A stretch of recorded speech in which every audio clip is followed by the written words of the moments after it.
Bueno, continuamos con endocrino 7 del ovario, la segunda parte de ovario. Bueno, habíamos dicho que las hormonas adenipofisarias actuaban sobre el ovario y hacían que éste secretara estrógenos y progestágenos, y estos van a actuar en distintos lugares del organismo. Uno de ellos va a ser en el útero. Por lo tanto, vamos a tener lo que se llama un ciclo uterino. Habíamos visto que teníamos un ciclo ovárico en el cual actuaban las hormonas adenipofisarias. Habíamos visto que la FSH actuaba sobre las células de la granulosa y la LH sobre el cuerpo lúteo, las tecas y el cuerpo lúteo. Bien, acá vamos a ver cómo la acción del estrógeno secretado por esas células de la granulosa y la progesterona secretada por el cuerpo lúteo van a trabajar sobre el ciclo endometrial, sobre el epitelio del endometrio. Entonces vamos a tener un ciclo que va a ser bifásico, porque tiene la acción de la predominancia de dos hormonas distintas.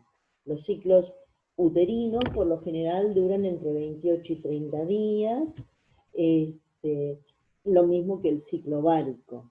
Los primeros 15 días del ciclo estamos bajo la acción de los estrógenos, los cuales van a hacer que haya una mitosis en las células endometriales y un crecimiento de los vasos en las glándulas para poder ir preparando ese endometrio para la gestación. En el día 15 del ciclo tenemos lo que en el ovario se llama la ovulación. Tenemos el pico de LH con la liberación del ovocito a la cavidad pelviana. Este ovocito, que vuelvo a repetir, se encuentra en la metafase 2 de la meiosis 1 y va a completar de la meiosis 2, perdón. Metafase 1 de la meiosis 2, perdón. Y va a completar esa meiosis 2 cuando sea fecundado.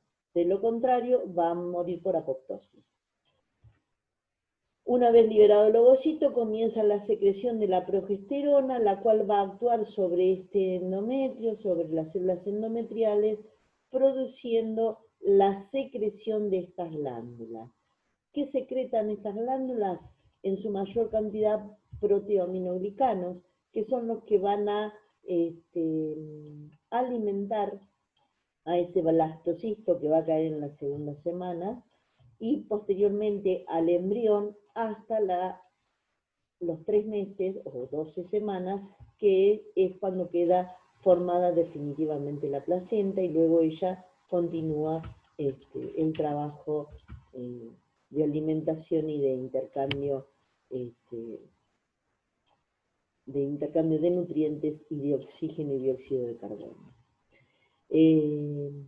Otra de las cosas que podemos observar es que si nosotros en este día 15, que es el periodo de mayor fertilidad, estamos viendo como en estos primeros 15 días hay mitosis y desarrollo de las células del endometrio. Lo que está pasando en el cuello uterino también es importante. En el cuello, que también tenemos un epitelio cilíndrico, está pasando que también van creciendo las glándulas que encontramos en el cuello, las criptas, y se va secretando un moco filante tipo clara de huevo, que tiene una filancia que la medimos con el dedo, y ese moco, cuando lo apoyamos en un portaobjeto, cristaliza en hoja de lecho. Esa cristalización y esa filancia que tiene el moco ayuda a los espermatozoides en su capacitación. Recuerden ustedes que los espermatozoides se capacitan en el cuello uterino y están 2 a 3 días ahí. Y además ese moco abre el camino, o marca el camino, mejor dicho, para que esos espermatozoides puedan seguir ascendiendo hasta llegar a la trompa. Una de las cosas que se ha observado es que si durante estos días de mayor fertilidad, días antes y después de la ovulación, observamos que los espermatozoides Y son más rápidos que los espermatozoides X, pero mueren más rápidamente también. O sea que si tenemos una relación sexual el día 13, lo más probable que para el día 14, cuando cae el óvulo, o 15, ya esos espermatozoides han llegado, pero también se hayan muerto. Mientras que los espermatozoides van a ser más lentos, pero van a vivir más. Entonces, una de las cosas que podemos ayudar a una pareja que quiera tener un hijo varón o una hija mujer, es programar un poquito esto de la fecundación. O sea, en qué día se tendría la relación sexual para tener las mayores probabilidades, porque no es que esto sea exacto, la biología no es exacta, no es 2 más 2, 4. Pero sí hay mayores probabilidades. Entonces, si se quiere tener una hija mujer, es conveniente tener las relaciones antes de la ovulación. Y si se quiere tener un varón, en la ovulación o después de ella, cuando el óvulo ya está en la trompa y el espermatozoide y llega rápidamente. Mientras que los X van a llegar más lentamente y entonces es más probable antes de la ovulación. Esta es una pijotería de la ginecología. ¿Sí?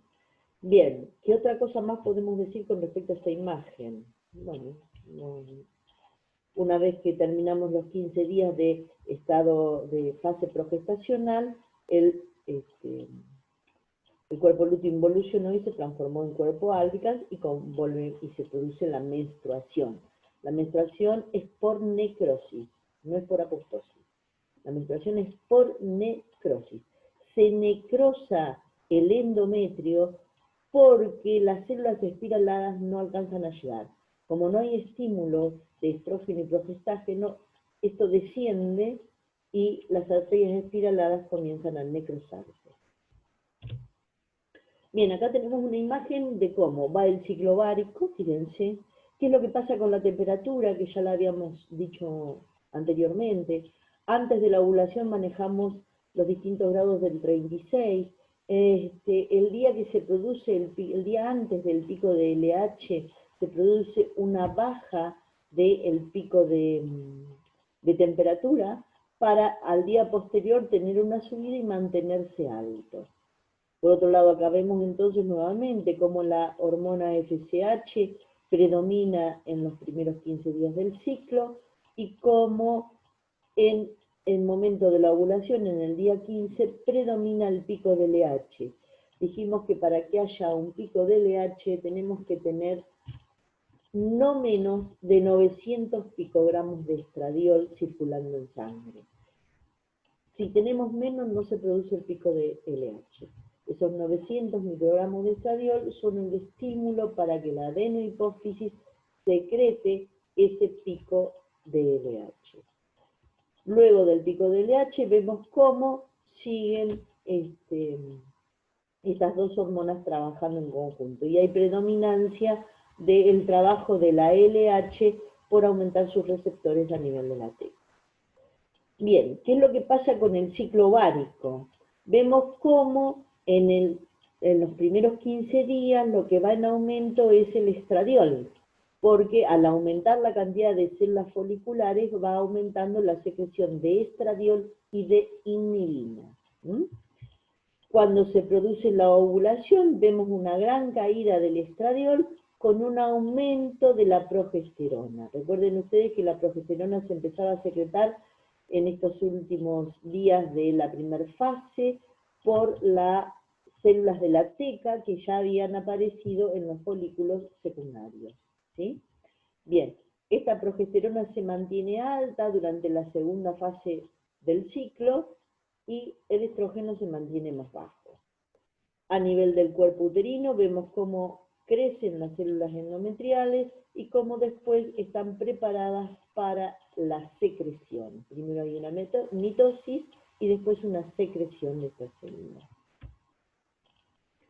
Produciendo la fase proliferativa, también llamada estrogénica o también llamada folicular, y la fase secretora, también llamada progestacional o luteínica. Bien, acá tenemos esto del pico de la LH. Fíjense ustedes que este pico de LH también hace que se produzca un trasudado en el folículo y un edema en la albuginia que cubre a este ovario, produciendo la ruptura de este folículo y la salida del ovocito 2 en la segunda meiosis y en metafase 2. Bien, ¿qué hormonas secreta este ovario? Habíamos dicho que la materia prima para secretar estas hormonas sexuales es el colesterol. Recuérdense ustedes cuando hicimos la síntesis de proteína, de hormonas, que teníamos las poliproteicas, las derivadas de la tirosina y las androgénicas o derivadas del ciclo bueno, no me sale, del colesterol, no me sale, chicos, disculpen. Bien, necesitamos como materia prima el colesterol. Este colesterol, por acción de la LH en las células de la teca, es tomado y transformado en andrógenos o en progesterona. Por otro lado, estos andrógenos, por acción de la FSH en las células de la granulosa, es tomado y transformado en estrógeno. ¿Mm? Entonces, las células de la teca nos van a dar andrógenos. ¿Cuáles de ellos? La testosterona y la androstenediona. Las células de la granulosa nos van a dar estrógenos. ¿Cuál de ellos? El 17-beta-estradiol, la estrona y el estriol. El 17-beta-estradiol es el más activo y es también el que encuentran en las anticonceptivas, ¿sí? Y las células de la teca o las células lúteas nos van a dar las progestinas, que es la progesterona, ¿sí? Bien, acá tenemos las distintas fórmulas del estradiol, el estriol y la estrona. Fíjense que cambian en su ubicación los hidrógenos, ¿sí?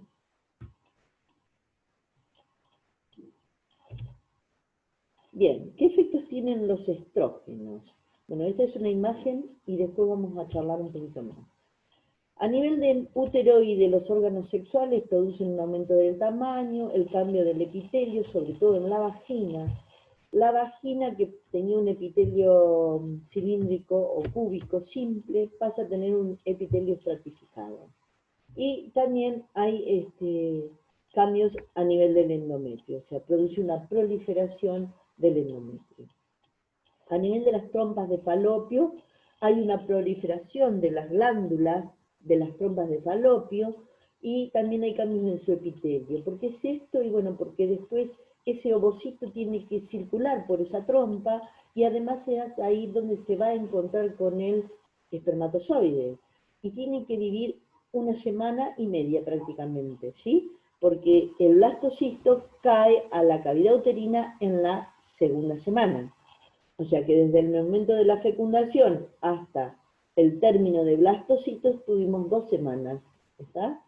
Que son los segundos 15 días de nuestro ciclo uterino. ¿Mm? ¿Se entiende? Los primeros 15 días está formándose el folículo. El día 15 sale el ovocito, comienza a circular por la trompa y si ahí llega un espermatozoide, se fecundan. Y durante 2 semanas viven en la trompa, formando el huevo cigoto, la mórula y el blastocisto, el cual cae a la cavidad uterina en la segunda semana. Bien, a nivel de las mamas, hay desarrollo del tejido adipósito, del tejido glandular y depósito de grasa. Y también hay un crecimiento de los ductos mamarios.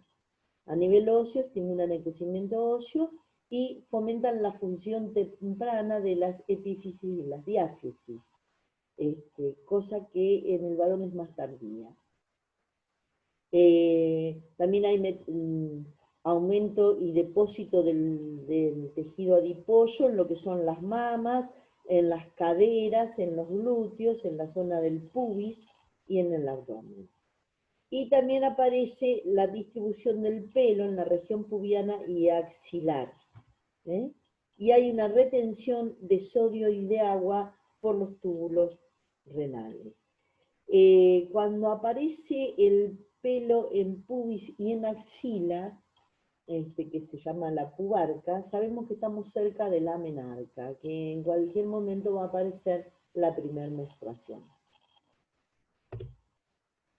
Bien, entonces, ¿cuáles son los efectos de estos estrógenos? Bueno, dijimos que promueven la mitosis de la mitosis celular de la fase proliferativa en el endometrio, promueve la secreción de moco filante en el endocervix. Necesitamos ese moco filante para que los espermatozoides puedan ascender, primero que se puedan capacitar y puedan estar en las criptas capacitándose y alimentándose, y además para que puedan ascender hasta las trompas del útero. Recuerden que los estrógenos tienen su receptor en el citoplasma, ¿sí? Para producir después un cambio a nivel del núcleo. Bien, además también los estrógenos promueven la proliferación celular de las glándulas túbulo-alveolares, derivadas del ectodermo superficial en la mama, desarrollan los caracteres sexuales femeninos, por ejemplo, en la vulva y en la mama. Acá vamos a poner esto, voy a agregarle túbulos alveolares de la mama, lo voy a agregar porque si no queda ahí que no se sabe de qué estamos hablando.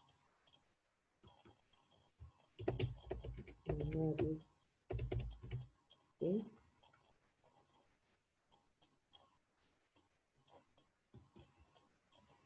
Bien. Desarrolla los caracteres sexuales femeninos, vulva, mamas, la redondez de las caderas y todo lo que hablamos recién. Transforman el epitelio cúbico a estratificado en la vagina, también lo dijimos. Favorecen el depósito de grasa en caderas, glúteos, mamas. Estimulan la actividad osteoblástica, ayudando a la mineralización del sistema óseo. Causan la relajación del músculo liso arteriolar y de esta manera mantienen las arterias y la piel más elásticas. Dan trofismo a los epitelios, en el caso de vagina favoreciendo el coito. Es muy frecuente la queja de las mujeres menopáusicas o posmenopáusicas por falta de trofismo de su vagina. Esto por lo general se resuelve dando una crema a base de estrógenos u óvulos a base de estrógenos. También se puede hacer por vía oral, pero no es lo más conveniente. Lo más conveniente es la vía local, porque igual pasa a lo sistémico, en menor cantidad que si lo diéramos oral, pero es mejor indicar cremas u óvulos por vía vaginal para que se mejore el trofismo de la zona y los coitos no sean dolorosos. Además, los estrógenos incrementan el colesterol HDL y reducen el LDL. Mejoran la memoria y bueno,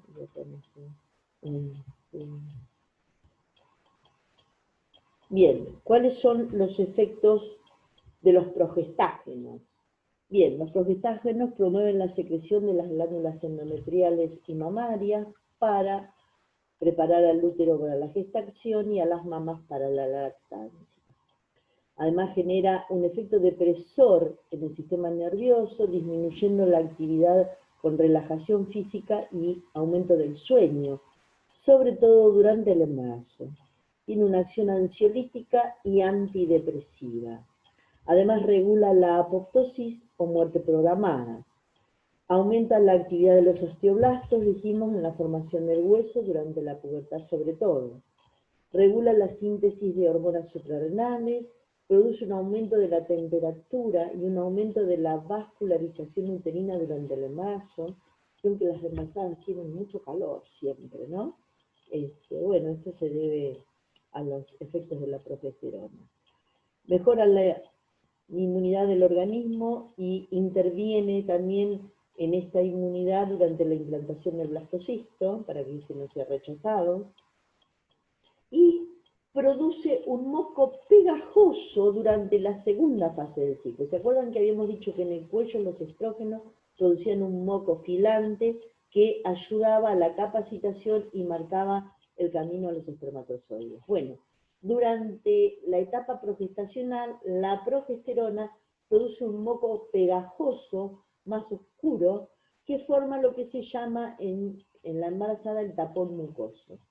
¿Para qué hace esto? Porque, bueno, una vez que pasó la ovulación, no tiene sentido que entre ningún espermatozoide ni ningún otro microorganismo al organismo. Entonces, este moco pegajoso impide el ascenso de espermatozoides u otros microorganismos. Lo mismo durante el embarazo, y de esta manera protege el producto de la gestación. Más allá que lo protegen las membranas, también lo protege ese tapón mucoso que se cae un día antes o antes de comenzar el trabajo de parto. Cuando vamos a empezar el trabajo de parto, por lo general se cae el tapón mucoso y después se rompe la bolsa. O pasan las dos cosas juntas. Bien, esto que estamos viendo acá es una imagen colposcópica del cuello uterino. Este es un cuello de una nulípara. ¿Por qué digo nulípara? Porque es un orificio redondo. Si estuviera en horizontal, ya sería una mujer que ha tenido un parto. Pero cuando no se han tenido partos, el orificio es así redondito. Y acá estamos viendo este moco, que lo vemos acá brilloso, que nos da brillo. Acá estamos viendo el cuello de una mujer que ya ha tenido un parto. ¿Ven qué distinto que es? Fíjense, este es bien redondo y este no. Este es un cuerpo de una mujer, un cuello de una mujer que ya ha tenido un parto. Aquí lo vemos más alejado, también de una nulípara. Y aquí estamos viendo, entre estos dos dedos, el moco filante clara de huevo, de la etapa estrogénica. Con este moco, aquellas mujeres que no tienen flujos vaginales, que prestan atención y son ordenadas en su ciclo, pueden observar este moco. A veces queda, cuando se va al baño, en el papel higiénico, luego de orinar, a veces sale este moco, si hay suficiente cantidad, ¿no? Y entonces se puede saber con certeza que se está ovulando. Y hay otras que no, que nunca lo van a saber porque no llega a este nivel. Bien, acá tenemos o sea, si yo ese moco que estiré entre los dedos, lo pongo con una pinza en un portaobjetos y lo dejo que se seque, después lo miro al microscopio y voy a observar esto. Esta distribución en clara de huevo, en hoja de lecho, perdón. Cristaliza en hoja de lecho. Este es un moco bien estrogénico. Y fíjense la diferencia con un moco por la acción de la progesterona. Este es un moco de acción de la progesterona. Ya no cristaliza de esa manera. Este moco impide el ascenso de otros espermatozoides o de microorganismos. Bueno, gracias chicos. Piensa libremente, ayuda a la gente y por lo que quieras, lucha y sé paciente. Bueno, espero que esto les haya servido para el parcial, y si no, y para el técnico.